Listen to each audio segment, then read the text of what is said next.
What's the Not Your Finest Hour podcast? What is that all? I mean, I've heard stories. Not Our Finest Hour podcast. One I'll have to check out one of these days when I get a minute to listen to it.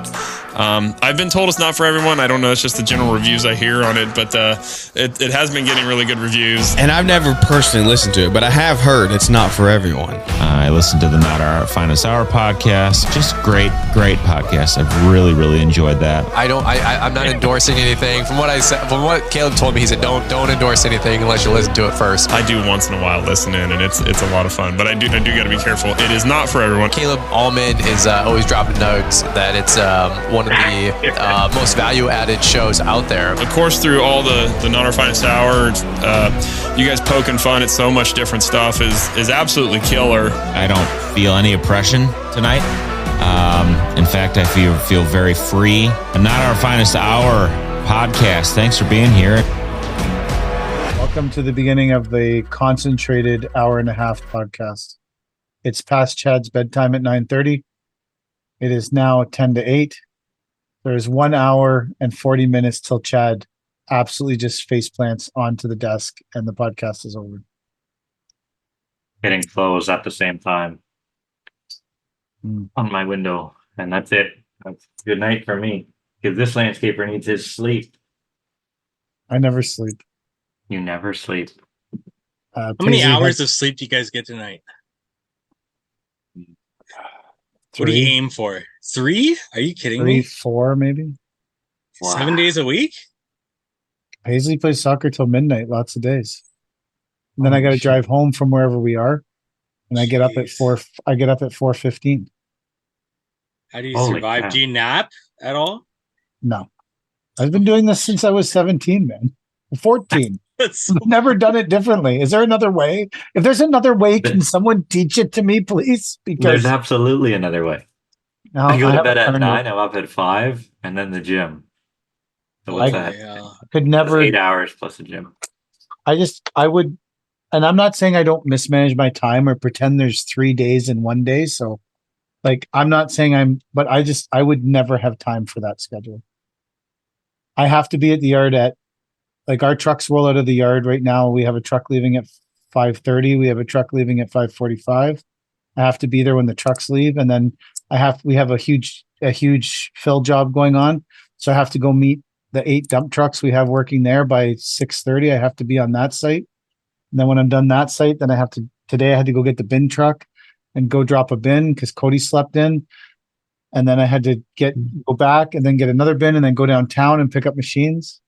But why do you have to facilitate the leaving of the trucks in the morning and everything? Like, I understand because I've always been, I got to be there in the morning to get the guys going. yeah. But what? I Makes just think it's poor leadership if you don't. I hold myself to a higher standard than that. If my people are working, I'm up and I'm working as well. I would never send them to work if I wasn't up and working. Well, I'm there's not gonna saying be- it's for everybody. It's just There's me. going to be times when they finish later than you. Do you have to finish No. at the same time that they do too? I'm the last one that leaves the yard 99% of the time. I don't know. I can't say the same. But that works for you, so that's okay. Like, I'm not saying I'm doing it right. I'm saying I have to do what works for me internally as a person. I have to do at the end of the day, however you're running your business and whatever your style is, you have to be able to live with yourself at the end of the day.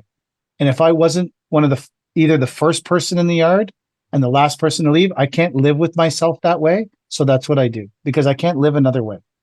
I don't mean to brag, but I do the same thing.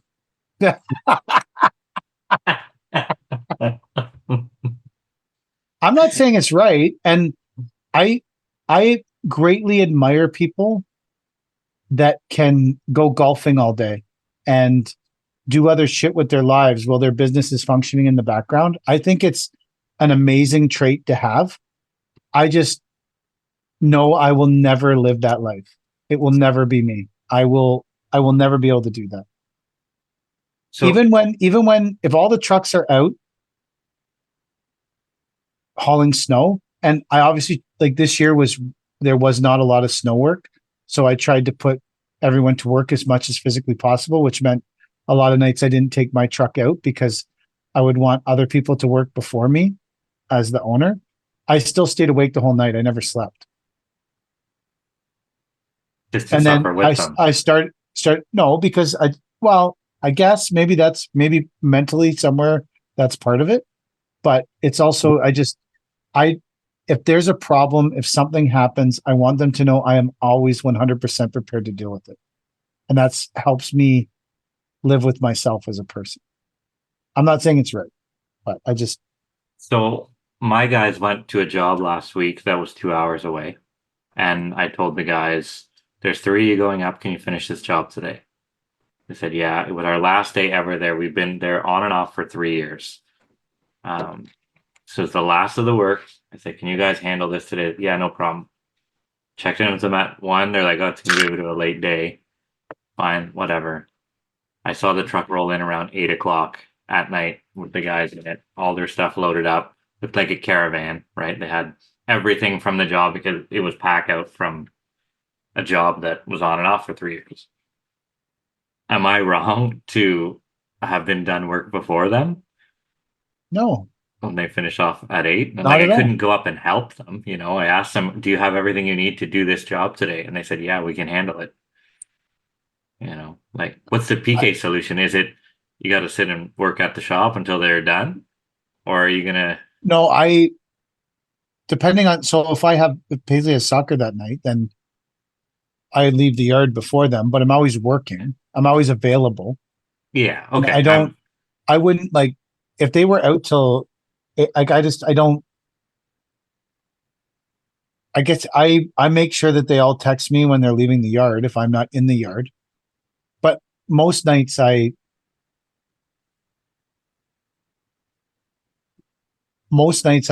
there till they are back or leave.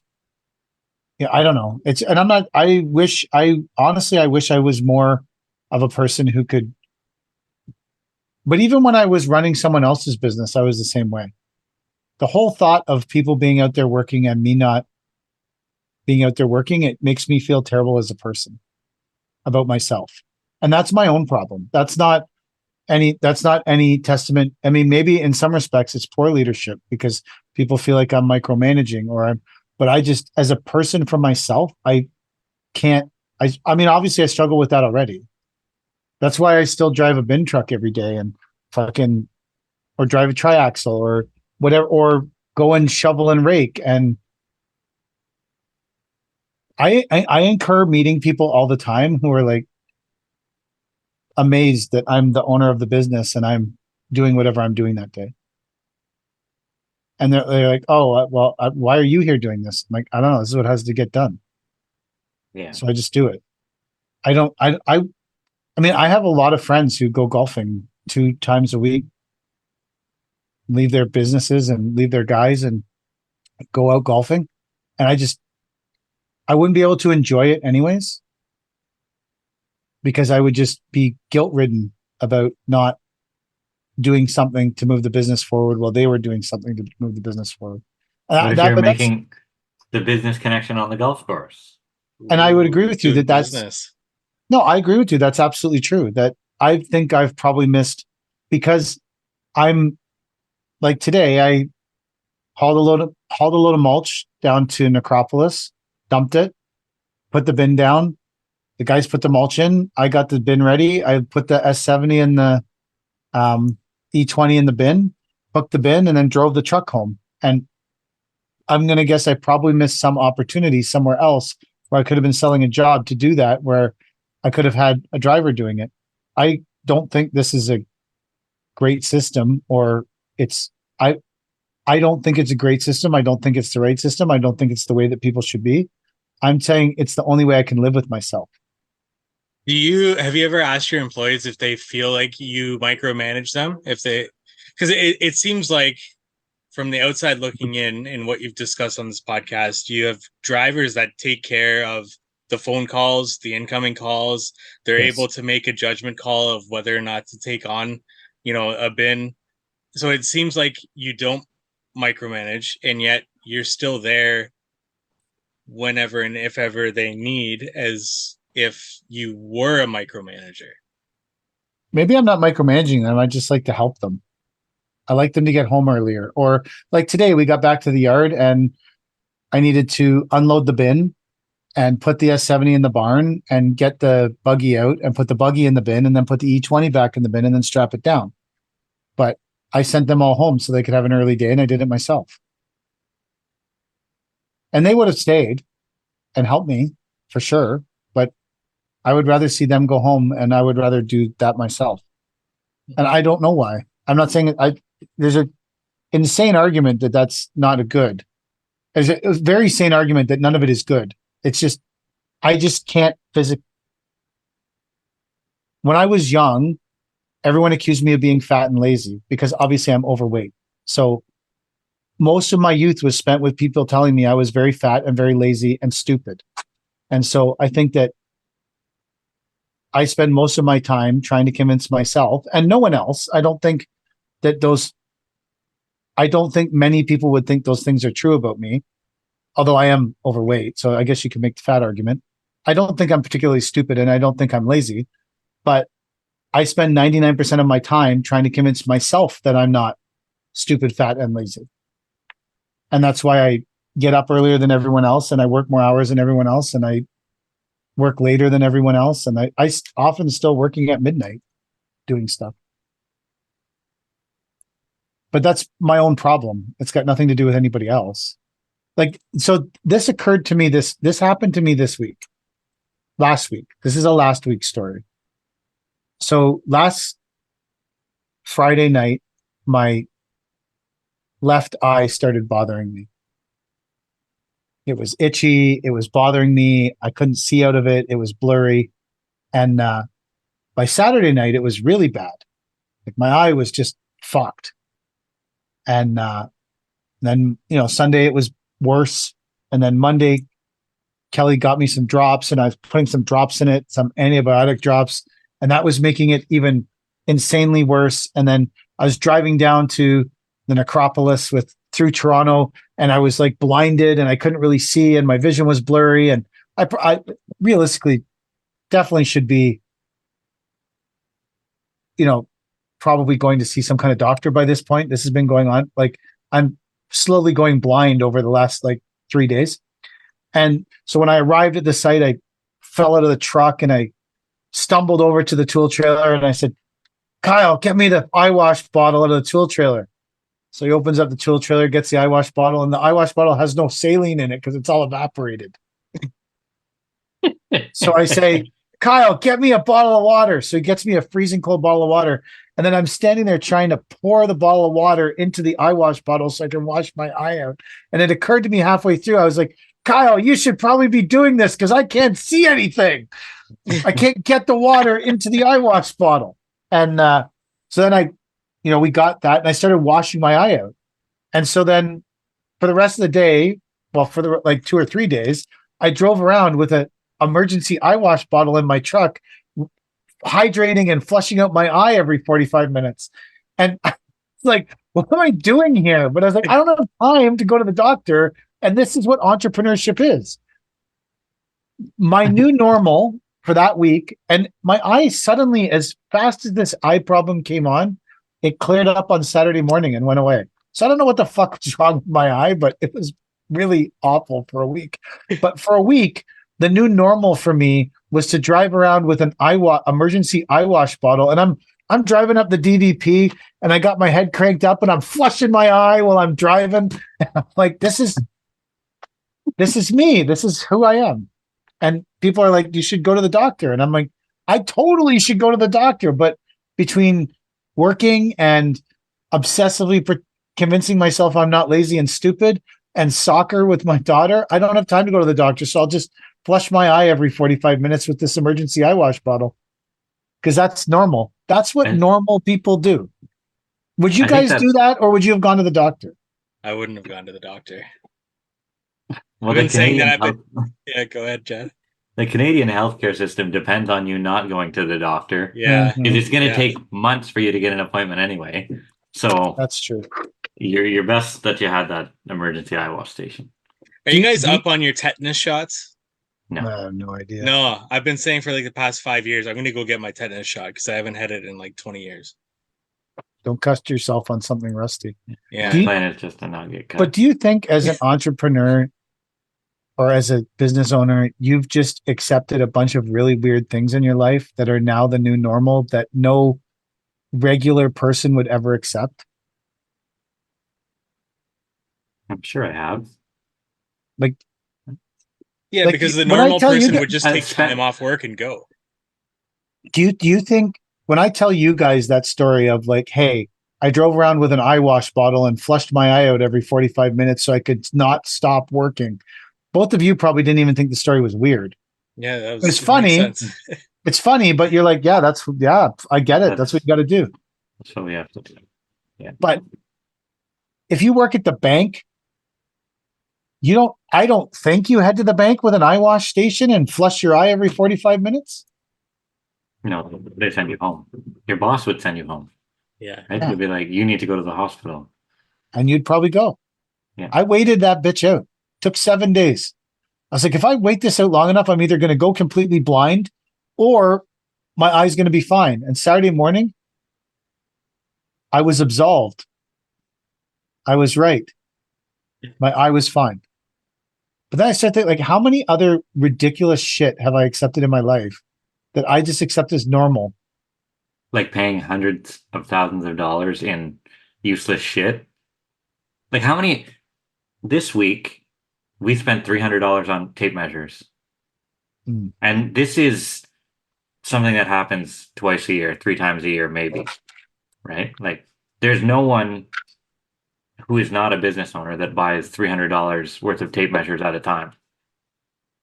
Like, I don't know what they do with them, if they eat them or take them home or they drive over them or whatever, but anytime I need one, I don't have one. And it just so happens that the metric tapes are twice the price of, the imperial tapes? Yeah, they are. Yeah. Metric tapes are really expensive. Yeah. You want metric on a tape? I agree with you. They're super expensive. They're twice the price. They had a sale on DeWalt tapes. I'm like, oh, perfect. And they're all in feet. I'm like, I need centimeters. So. But large tool companies are owned by Americans. Yeah. They fought the war But for they're all independence. printed in fucking China. Mm. So. What do they use in China? Everyone uses metric except Yeah, for 2 except for places. 3 countries. Yeah, there's 3. The Americans and it's like Guam or something. Yeah, it's 2 obscure countries. Yeah, that don't use metric. Hey man, US, Liberia, and Myanmar. Myanmar. Yeah. Love a good Myanmar. I don't know. I guess that's just spending $300 on tape measures is not a normal thing. No. It's normal for us, or hundreds of dollars a week on fuel, thousands of dollars a week on fuel. Yes, thousands Thousands of dollars a week. Well, even like I'm meeting these trucks hauling on this fill job. Like the trucks are basically every truck is essentially around $1,000 a day. So I'm vaporizing $7,000 a day in broker trucks. Yeah. Like, Yeah.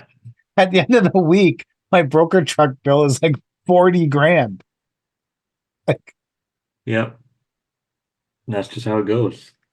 and that's without our own trucks. So we were attempting to, he's got to get on the insurance, which he will. It's just painful. We did hire another bin truck driver. Nice. Wow.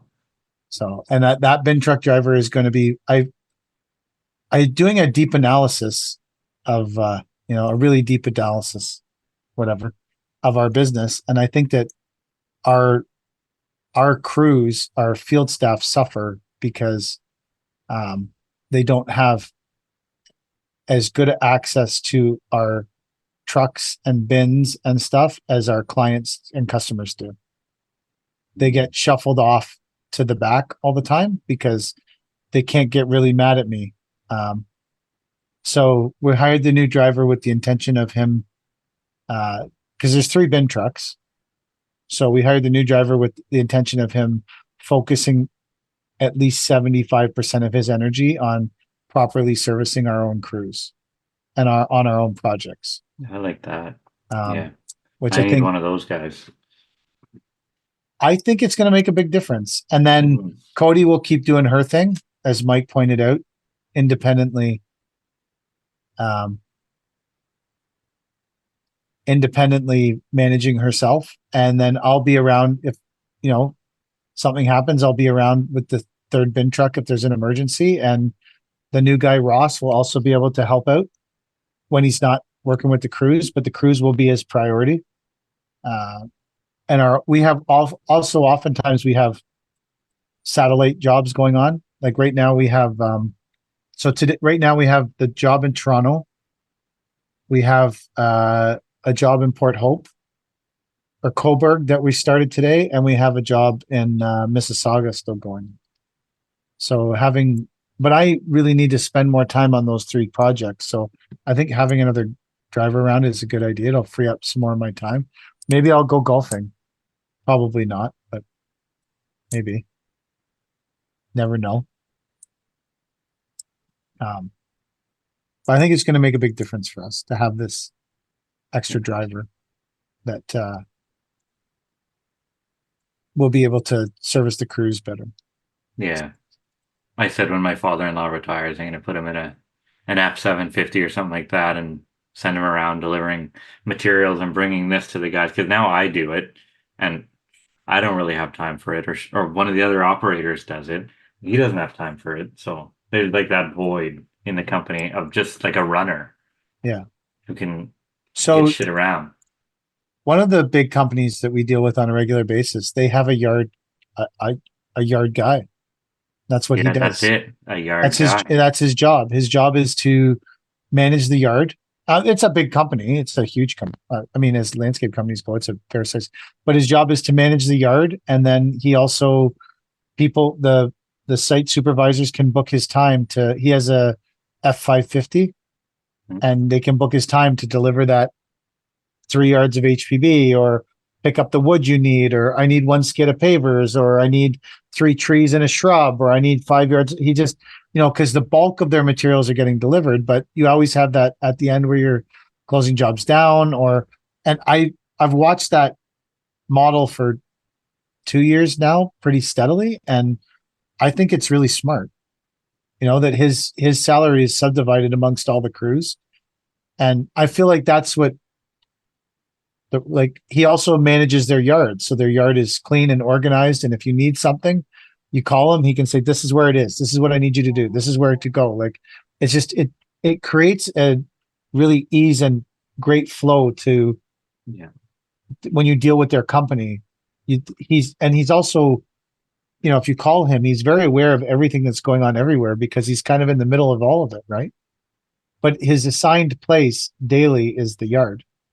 And then I doubt he spends much time there. His time is probably getting filled constantly doing other stuff, which I'm hoping that, Ross, the new driver, I'm hoping that will sort of maybe kind of become his role, plus focusing. We need to focus more on servicing our own crews at a greater rate. How big do you think a landscape company needs to be to have a Ross or a runner or a? I don't know. You need one. I need one, but I'm operating at about 3 crews now. Right? I feel like you need one. With that, yeah, I definitely need one.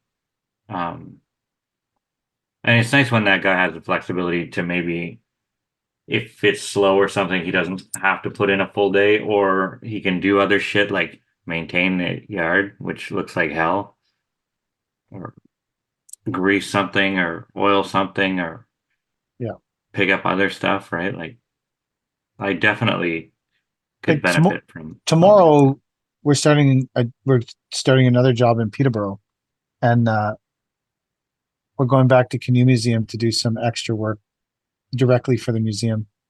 And that we needed to roll 100 feet of sock pipe. It's a drainage job, Mike. Nice. We needed 100 feet of 4-inch sock pipe, and we needed filter cloth. And so in order tomorrow morning, we'll go get it. But if we had someone in the yard, I would have sent them for it. And That would have made the crew. And you could make an argument that us having to go get that at 7 o'clock in the morning will cost more than it would have cost for a guy to sit in the yard all day and then drive and get that and come home and then go home. If that was the only thing he did for the whole day, rather than slow the crew down the next day, but there just wasn't a way around it really. So sometimes shit just has to happen the way it has to happen. But there's definitely a good argument that if someone had sat there staring at the sky and then left at 2 o'clock and picked up this pipe and this roll of filter cloth and had them in the yard stocked and ready to go in the dump trailer. Also, that person could have loaded all the plywood that has to get loaded tomorrow in the dump trailer in the morning, could have loaded it all that day too. So that when the crew got back, they just hook on the dump trailer and leave in the morning. Loading that plywood, picking up that pipe and picking up that roll of filter cloth probably would have paid that guy's salary for the day. Easy. Yeah. Or that person's salary. It's not to be a guy, but. Would you have that guy start like an hour or two earlier and leave an hour or two earlier so that they can set everyone up for the day? And then by like 3 p.m., likely nobody needs anything anyways, right? Or is then that PK would have to work even earlier. You'd have to be there before him and leave after him. Yeah. No, so with that though, like, you know, when Darian worked with us, he used to go haul gravel at 5:30 in the morning. Right. Like, I was awake. I wasn't at the yard. If he had called me at any time. But when it comes to like the landscape crews, I feel like you got to be there. Maybe you don't, you know, maybe a vacant leader is a better leader. So I hired a new guy this week, and he's coming out of Quebec, our first mostly French employee. So we're going to see how that goes. But I'm doing this thing where I'm putting him with another one of our crews, and I'm just going to let them go. They're going to do it, build the job, show me what it's like when it's done. If we have to rip up the whole thing, I'll rip up the whole fucking job. You know, but you've said you've been doing this for 12 years. Between the other guys, been doing it for 15 years or whatever. You guys better be able to get it right by now, you know? So we're just going to see how, well, they called me at noon today after we ripped out all the asphalt. And they said, the driveway base isn't deep enough. And we're just doing banding down both sides. Like we ripped out the whole driveway, but we're doing bandings down both sides. They're like, it's only like 3 inches of base. Great. Okay, I'll go get you an excavator. Brought the excavator. I'm like, you guys good now? They're like, yeah, we'll handle it. Okay. Exactly what I like to hear. So dig it out and put in the base and then start over. You know, so I like that they can take charge. So we'll see how that goes. Hopefully we don't trip anything up, but. So do you give them like a drawing? Nope, not on this one. On this one is just, here's what the driveway looked like. We're ripping it out. We are putting a new banding down both sides, and then the pavers are going to come in and pave it. This one's not overly complicated. It's just like a 3-day banding sort of thing. Strip over the culvert, that sort of deal. Is English his second language? Yeah. Yeah. Is he living in Quebec? No, he lives in a place called Somerstown now, which is 15 minutes from Cornwall, between Cornwall and Quebec, the Quebec border. Do you speak French, Jet? No, not well. Okay. Not well at all. I can understand some French, but I don't speak French. I don't try. But your last name is Convy? Kenville? Okay. Oh, sorry. Yeah. I don't know. My parents never sent me to a French school. My wife's French and my daughter's French, and I'm not French, so not that it affects me all that much on a regular basis. I do just fine. I would rather learn Spanish. Probably get further in life knowing Spanish than I would knowing French. I get better treatment on vacations, that's for sure. Or you'd at least understand everything they're saying about you that's derogatory. Well, that's fine. I'm visiting their country. You know. Oh yeah. Doesn't bother me. I understand I'm the outsider in that situation. We're going to Jamaica in November Mm. for a week. And look at you traveling every year. I thought you didn't travel. We used to go away a lot before the pandemic. My But wife's going in. if we don't go in November, then we can't go in December or January or February. Yeah. Because if Your it shot. snows, it causes chaos in our lives. So if we go in November, then hopefully the landscaping season is. I feel better too. We have Jack around. So that's going to be a, that's a good, that'll be very helpful. So I don't, He's a good sit-in for the Paver King.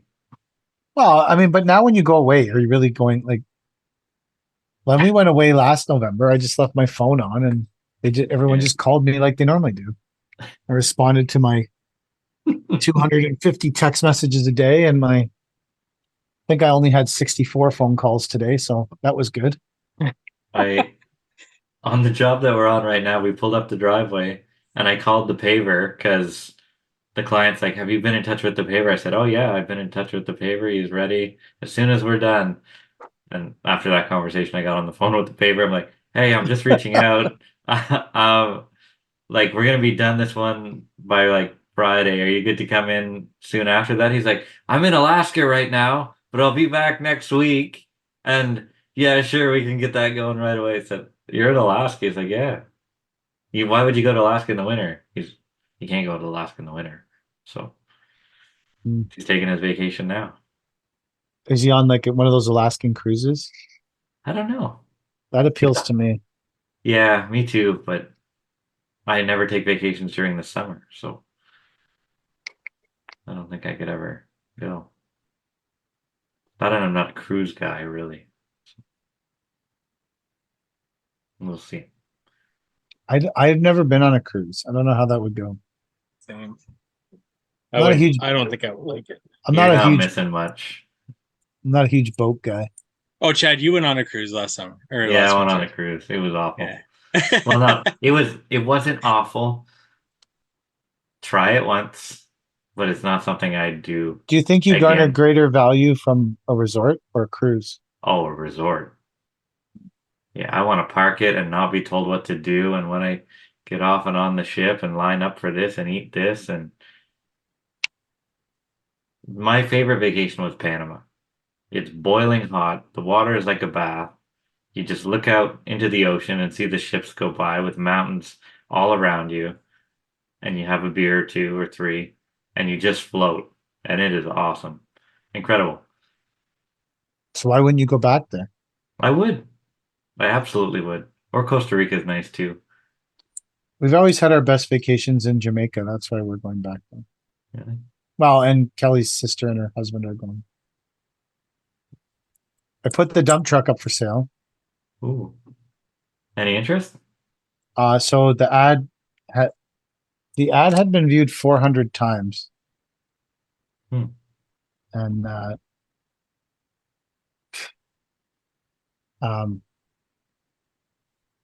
had gotten no interest. So, although someone just messaged me about it. But Is this truck still for sale? no, it says, is this a manual transmission? Yes.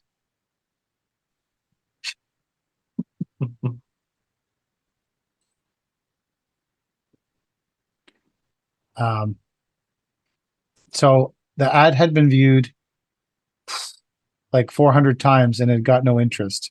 It had been saved a bunch of times though. So that sort of led me to believe that there was a distinct possibility that I may have overpriced the truck in the ad because no one had messaged me about it. But a lot of people had saved the ad because they're probably people that are interested in the truck, but they want to wait a week and see if I lower the price. So the ad currently has had 466 clicks on the listing. And it has had 193 video plays. And Eddie Kamari is the one who messaged me. I wonder what Eddie's like. I won't show you his like. I want to befriend Eddie. What up, Eddie? Anyways, so far selling the truck hasn't gone great. We still own it, but you never know. Tomorrow could be the day.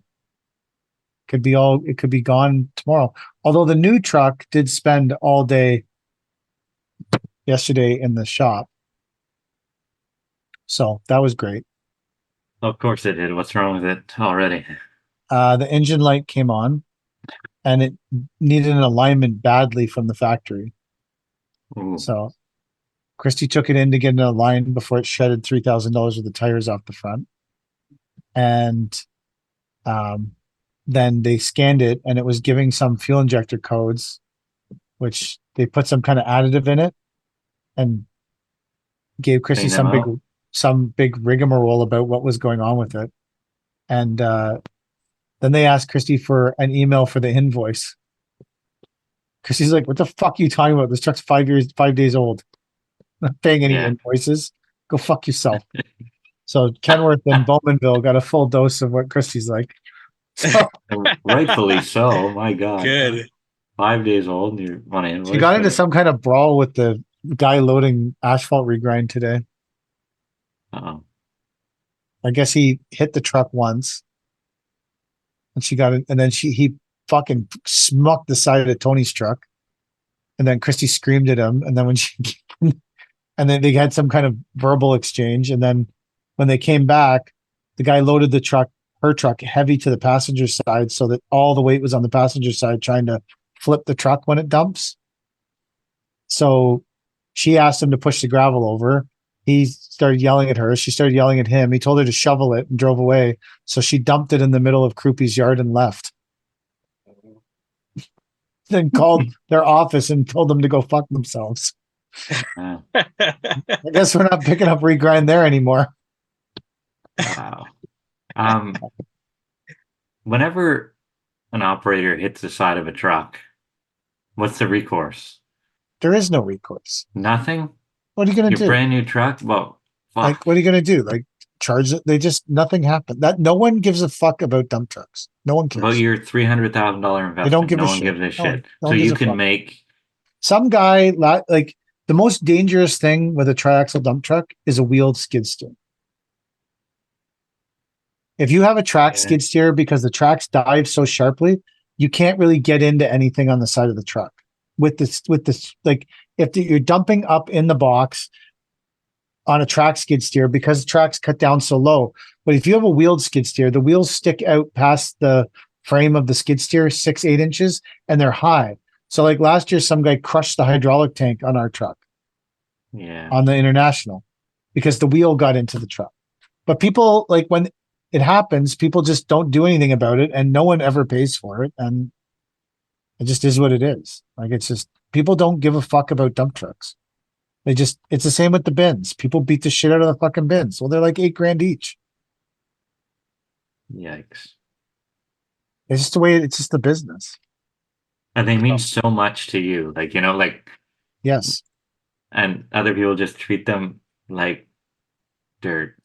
People don't care. That's why people they're like, oh, back your truck in here, or put it in this place, or like, because it say, like, especially people who run bulldozers. Bulldozer operators is fucking, like, because they want you to, like, those are the laziest fucking people on the job site. They make electricians look like they're fucking working out in the gym. You run a bulldozer, you're the laziest fucker on the, like, if you're running a D8 and it's 30 seconds to swath that gravel a bit, like, out of the way, the dozer guy would rather have 15 trucks stuck and destroying dump trucks over fucking pushing something an extra foot. It's fucking brutal. You watch people go to any construction site and watch the havoc that happens with trucks, because every dozer operator is the laziest fucking person on the job. I think people look at bulldozers and are like, I'm a lazy fuck. That's what I'm going to go do. I'm going to go do that.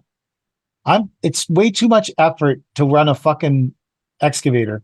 So I'm going to become a dozer person. That way I can just do nothing all day and yell at dump trucks and let them.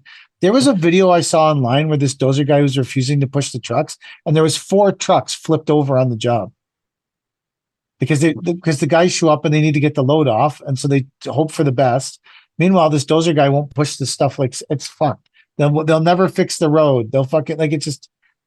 I was at the gas station today, and there's a huge fill job going on across the street from the gas station. And I was watching the chaos. The dozer guy was sitting on the blade, smoking cigarettes, watching trucks try to fucking back up through slopping mud and I'm like, bro, why don't you like cut a road for those guys or do something? Lazy, stupid fuck. Even across the street, I wanted to start yelling at the fucking idiot. Yeah, you're not wrong. Go to any site. The laziest person is always a dozer operator. Bar none. Does it make it worse if they're a GPS dozer operator? Oh, then they're really fun. Because those dozers run themselves. You don't even have to do anything. Hit the gas. You don't even have to hit the gas. Like in the cat dozer that with the GPS that Sitescape had, you could set it and just sit in it, and it just did it automatically. That's a job for someone. That's a fucking job for a lazy fucking dozer operator. Yeah. I don't understand. For me, I've pushed piles when trucks were coming. I just tell them, get in wherever you're comfortable and dump it, and I'll push it. Yeah. That's what I'm here to do. I'm here to push the fucking piles. That's literally my fucking job. If you could get to where the piles needed to go without me pushing it, I'd be unemployed. Yeah. Yeah, I just say, get it where you can get it. I need it over there, but wherever you can put it close to there would be great, and I'll do the rest. Same with people fucking wedging trucks under hydro wires and getting shit. Like, fuck off. Like, but that's just society. Society and construction society in particular does not give a fuck about trucks or where they have to go or what they have to do. Not everybody, because we have lots of great customers that build good roads and treat everything like we have lots of great customers. It's always the negative ones that you remember though, or the idiotic loader guy that fucking can't load trucks and drives into the side of it. And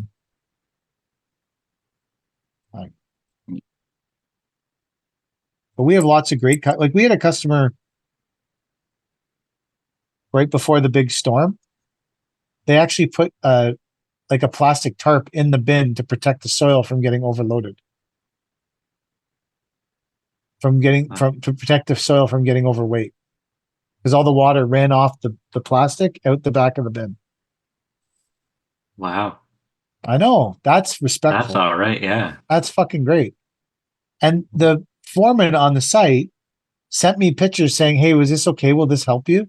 I said, yeah, fuck yeah, thanks, man. And then I messaged the guy that owns the company and said, bro, look what these guys did. Like, it's fucking super respectful to the equipment. Meanwhile, some other guys like fucking some guy last week actually packed a bin. Like packed it? Packed it, yeah. Like Cody's triaxle truck was up in the air trying to get the bin off the fucking ground. They say you can lift it up to about your knees. You know what I mean? Like your front tires can come up off the ground up to about knee height. After that, it's dangerous. It's not good anytime. I know it's not good anytime, but that's who says that? My partner who has a bin truck. Yeah, well, I'm sure he says if it goes higher than your knees, it's dangerous. The problem is you're putting tons of pressure on the back axle. Yeah. Like I would say that it's less dangerous if it stays below your knees. Exactly what he said. It's less dangerous. It's not good for the truck, regardless. It's not good for the truck at all. No. But yeah, one of the clients actually packed a bin, like packed it. And then Cody said she fucking gave him shit. Have you ever made people shovel out of the bin? They couldn't lift it? Cody did. She made people pull stuff out of a bin she couldn't get off the fucking ground. The stupid thing is, like, if you're digging soil and it's like insanely wet and you know it's gonna, because it's no good for them to have a bin that's overweight or can't get off the ground. Just let us know and we'll fucking. If you called me and said, "Hey man, like I can only fill this bin halfway because this shit's so wet," I would say, okay, let's make a deal. Let's figure out a solution. Like, let's work together here. Filling up a bin that we can't get off the ground is not helpful to anyone. You're right. But a lot of business owners, like a lot of companies are faceless, right? So I can see where the client's coming from, where they don't think that they're going to get a hold of you and talk out a solution. They're going to get a hold of the secretary and be like, well, you're fucked. We'll send you another one. It's going to be another $500. You know? Like, yeah, because they have to be aware that it's you that they're. But the argument of the bin company would be, I guess, like, if the bin is full to the top and it's full, I guess that's fair, regardless of the weight of the material. But still, I think that it's just, I don't know, whatever. It's one of those things that's never going to have a solution. I mean, our solution is just to delete clients and look for new clients. And then if they're assholes, delete them. Yeah.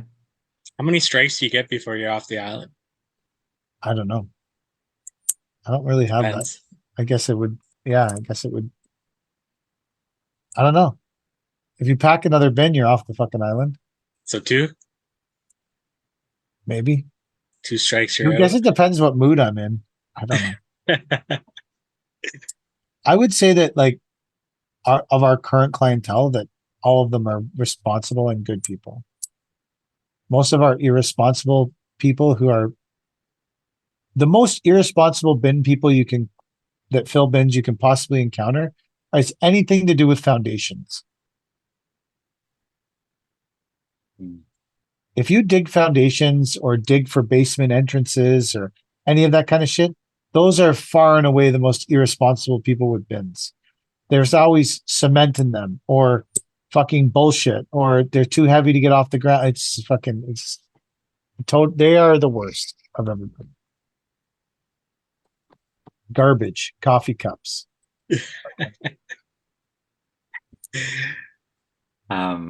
We did our septic system this week. Well, my septic system this week at the new house, and it's the only thing holding us back from occupancy is having the shitters up and running.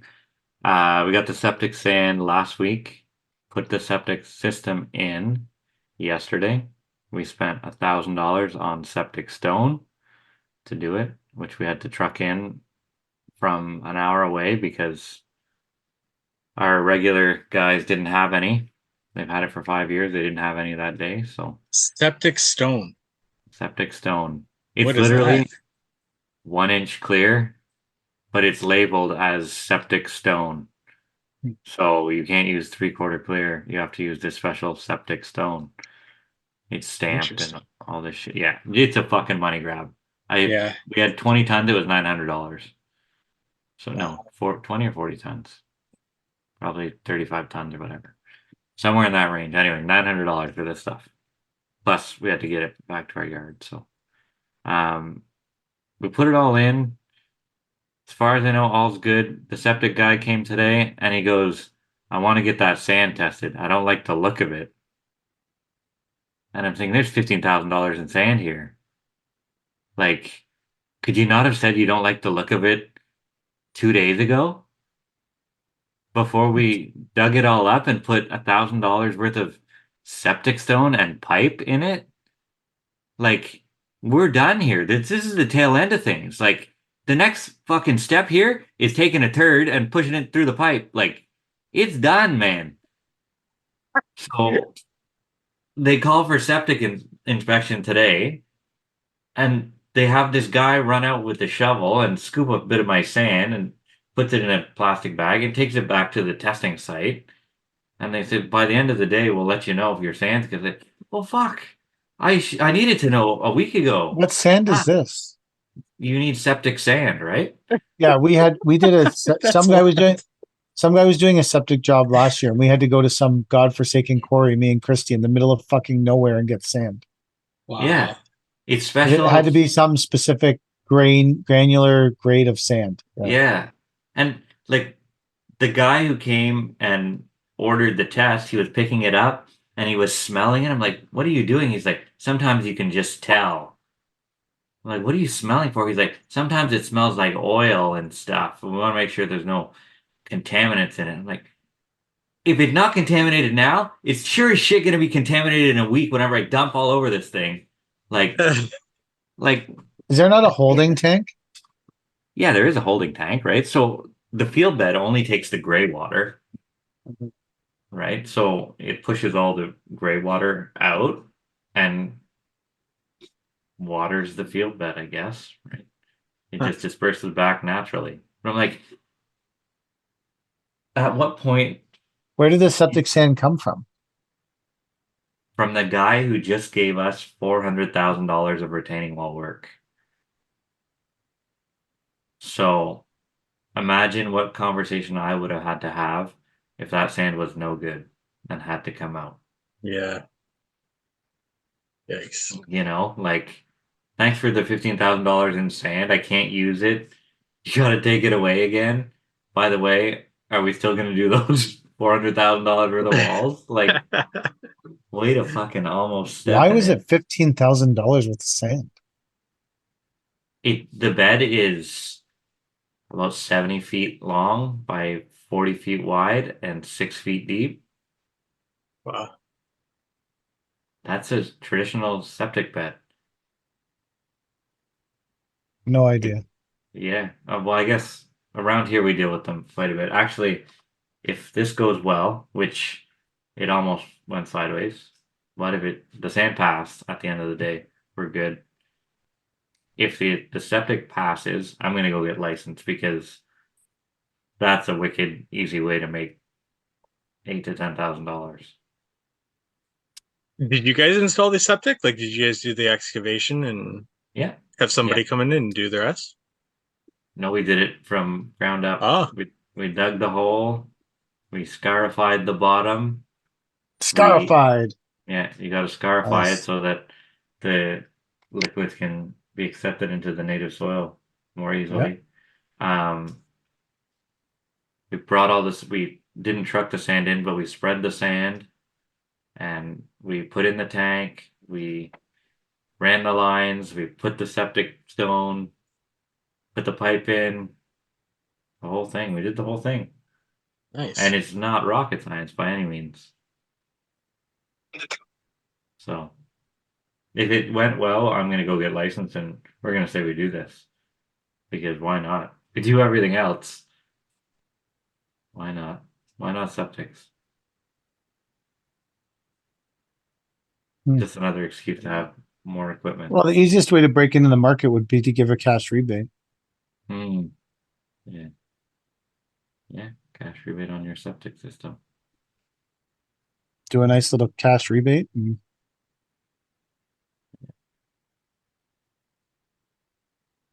So, well, I mean, it's a pretty natural progression, really, because you already have all the equipment you need. Yeah. We don't need anything. Like what more would you need to? Would you guys buy one of these like power brooms that has the water that helps put the jointing? Yeah, the single broom that you attach a No, hose to? this is like a big Mulder's. Or it's using. like it's got like 4 brooms and it's Yeah, it's like an actual machine. Yeah, it's an actual machine. No, I wouldn't. Do you think it's work? It doesn't like it looks like it's not even putting anything in the joints, but it's really hard to tell. Like I think Andy said some good stuff about it, but I probably wouldn't spend that money on that. how much Would you is it? guys? Heavy? I'm sure it's pretty heavy. It's Probably. but so is the What is roller it? It's packer. like Jesus. 2,000 or 3,000. Yeah, the roller packers are super heavy. What is it with a roller packer that it's so heavy? That it needs to weigh that much? I don't know. Yeah. Like is there a need for the roller packer to weigh 400 pounds? I Yeah, guess. I don't know. It is a pain in the ass putting joint compound in. It is. But it I'd have doesn't, that machine doesn't spray water. I don't think. Yeah, it was Does spinning it? water. Yeah, there was Oh, a hose really? attached. There was a hose Ah. attached to it, and it was like spinning and washing it in. See, my concern with that when I first saw it before the resin based stuff was that poly sand companies, if you use that, would say, no, you're not supposed to use that because it spreads the polymers too thin and you're going to cause the sand to fail. That would have been the next thing. So, Our polysand companies say everything. Like I got in trouble for using a power broom to put it in. oh, that's right. I put Yeah. polysand in. You shouldn't be showing people that. That's not the recommended way to install it. And I don't give a fuck. I'm not here to show people how to do this. This is how I'm doing it. Do you still use And the you power saw a broom? video. On big jobs, sure. Yeah. Yeah. Why not? I'm not a good source of it. Whenever if someone ever says anything to me like that, I say I'm not a good source of information. If I wanted to be a leader of the industry that way, I would have a course or something and charge people to do it. And nothing nothing wrong with the people that do that, but I just don't want to do that. So anything you see me do, and follow it or don't, I don't give a shit. You know, I didn't take your money to teach you how to do it, so you can't come back on me for it.